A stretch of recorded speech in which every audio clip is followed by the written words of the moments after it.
ಒಂದ್ಸಲ ಯೋಚನೆ ಮಾಡಿ, ಒಂದು ವಿಡಿಯೋ ಗೇಮ್ನಲ್ಲಿ ಬರೋ ಹೈಟೆಕ್ ರೇಸಿಂಗ್ ಕಾರು ಝೂಮ್ ಅಂತ ಹೋಗ್ಬೇಕು ಅಂದ್ಲೆ ಅದಕ್ಕೆ ಪರ್ಫೆಕ್ಟ್ ಆದ ಫ್ಯೂಯಲ್ ಬೇಕೇ ಬೇಕು ಅಲ್ವಾ? ಖಂಡಿತ ಬೇಕು. ಫ್ಯೂಯಲ್ ಇಲ್ಲದೆ ಕಾರು ಒಂದು ಹೆಜ್ಜೆನೂ ಮುಂದೆ ಹೋಗಲ್ಲ. ಹೌದು, ನಮ್ಮ ದೇಹ ಕೂಡ ಪ್ರಪಂಚದ ಅತ್ಯಂತ ಅಡ್ವಾನ್ಸ್ಡ್ ಮಷೀನ್ ಇದ್ದ ಹಾಗೆ. ನಾವು ದಿನವಿಡೀ ಆಕ್ಟಿವ್ ಆಗಿರೋಕೆ ನಮ್ಮ ಊಟದಲ್ಲಿರೋ ನ್ಯೂಟ್ರಿಯೆಂಟ್ಸ್ ಅನ್ನು ಫ್ಯೂಯಲ್ ಬೇಕು. ಎಕ್ಸಾಕ್ಟ್ಲಿ. ಇವತ್ತಿನ ನಮ್ಮ ಈ ಆಳವಾದ ಚರ್ಚೆನೂ ಇದರ ಬಗ್ಗೆನೆ. ನಮ್ಮ ದೇಹದ ಈ ಸೀಕ್ರೆಟ್ ಫ್ಯೂಯಲ್ ಟ್ಯಾಂಕ್ ಹೇಗೆ ಕೆಲಸ ಮಾಡುತ್ತೆ ಅಂತ ನೋಡೋಣ. ನಮ್ಮ ಮುಂದಿರೋ ರಿಸರ್ಚ್ ಗೈಡ್ಸ್ ಬಳಸಿ ನಾವು ತಿನ್ನೋ ಆಹಾರದ ನ್ಯೂಟ್ರಿಷನಲ್ ವ್ಯಾಲ್ಯೂ ನಮ್ಮನ್ನ ಹೇಗೆ ಬೆಳೆಸುತ್ತೆ, ಆಡೋಕೆ ಶಕ್ತಿ ಕೊಡುತ್ತೆ ಮತ್ತೆ ಕಾಯಿಲೆಗಳಿಂದ ರಕ್ಷಿಸುತ್ತೆ ಅಂತ ಡಿಕೋಡ್ ಮಾಡೋಣ. ಇದು ಬರೀ ಊಟ ಮಾಡಿದ್ರೆ ಶಕ್ತಿ ಬರುತ್ತೆ ಅನ್ನೋ ಸಿಂಪಲ್ ವಿಷಯ ಅಲ್ಲ ಅಲ್ವಾ? ಖಂಡಿತ ಅಲ್ಲ. ನಾವು ತಿನ್ನೋ ಒಂದೊಂದು ತುತ್ತು ದೇಹದ ಒಳಗೆ ಹೋದಾಗ ದೊಡ್ಡ ಮ್ಯಾಜಿಕ್ ನಡೆಯುತ್ತೆ.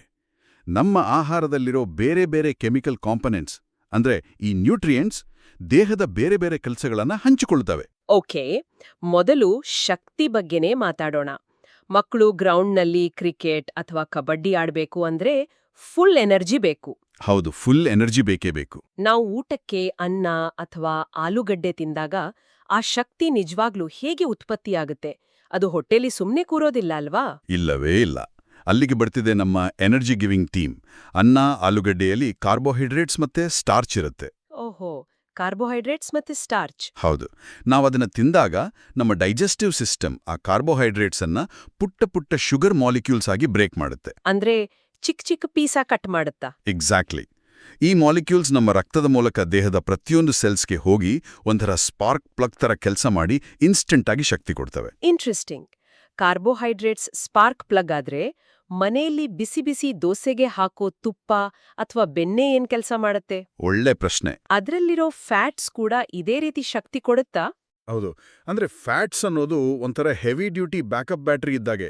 Backup battery, wow. ಕಾರ್ಬೋಹೈಡ್ರೇಟ್ಸ್ಗಿಂತ ಫ್ಯಾಟ್ಸ್ನಲ್ಲಿ ಎಷ್ಟೋ ಪಟ್ಟು ಹೆಚ್ಚು ಶಕ್ತಿ ಟೈಟ್ ಆಗಿ ಪ್ಯಾಕ್ ಆಗಿರುತ್ತೆ. ಹೌದಾ?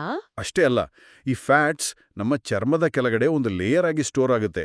ಚಳಿಗಾಲದಲ್ಲಿ ನಮ್ಮ ದೇಹದ ಶಾಖ ಹೊರಗೆ ಹೋಗದಂತೆ ತಡೆದು ಒಂದು ಬೆಚ್ಚಗಿನ ಬ್ಲಾಂಕೆಟ್ ತರ ಕೆಲಸ ಮಾಡುತ್ತೆ. ವಾವ್, ಈ ಇಂಟರ್ನಲ್ ಬ್ಲಾಂಕೆಟ್ ಐಡಿಯಾ ತುಂಬಾ ಚೆನ್ನಾಗಿದೆ. ಹೌದು, ನಾವೇನು ಕಷ್ಟಪಡದೆ ದೇಹನೇ ನಮಗೆ ಒಳಗಡೆಯಿಂದ ಸ್ವೆಟರ್ ಹಾಕಿದ್ದಾಗೆ. ಈಗ ಕಾರ್ ಓಡ್ತಾ ಓಡ್ತಾ ಸ್ಕ್ರಾಚ್ ಆದ್ರೆ ಅಥವಾ ಪಾರ್ಟ್ಸ್ ಡ್ಯಾಮೇಜ್ ಆದ್ರೆ ರಿಪೇರ್ ಮಾಡ್ತೀವಲ್ವಾ? ಖಂಡಿತ ರಿಪೇರ್ ಮಾಡ್ಲೇಬೇಕು. ನಮ್ಮ ದೇಹದ ವಿಷಯಕ್ಕೆ ಬಂದ್ರೆ ಆಟ ಆಡುವಾಗ ಬಿದ್ದು ಗಾಯ ಆದ್ರೆ ಅಥವಾ ಹೈಟ್ ಬೆಳೆಯುವಾಗ ಮಾಂಸಖಂಡಗಳು ಹೇಗೆ ಬಿಲ್ಡ್ ಆಗ್ತವೆ?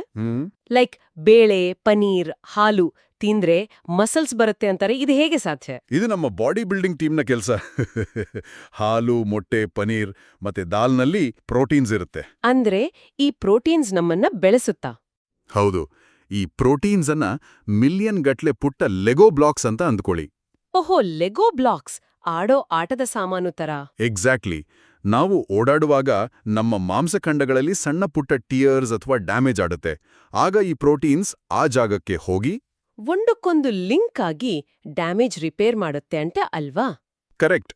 ರಿಪೇರ್ ಮಾಡಿ ಹೊಸ ಮಸಲ್ಸ್ ಅನ್ನ ಕಟ್ತವೆ. ಇದು ದಿನದ 24 ಗಂಟೆಯೂ ನಡೆಯುವ ನಿಜವಾದ ಕನ್ಸ್ಟ್ರಕ್ಷನ್ ಕೆಲಸ. ಅಂದ್ರೆ ಈ ಪ್ರೋಟೀನ್ಸ್ ನಿಜವಾಗ್ಲೂ ಫಿಸಿಕಲ್ ಆಗಿ ಒಂದ್ರ ಮೇಲೊಂದು ಸೇರ್ಕೊಂಡು ಮಸಲ್ಸ್ನ ಬಿಲ್ಡ್ ಮಾಡುತ್ತವಾ? ಅದ್ಭುತ.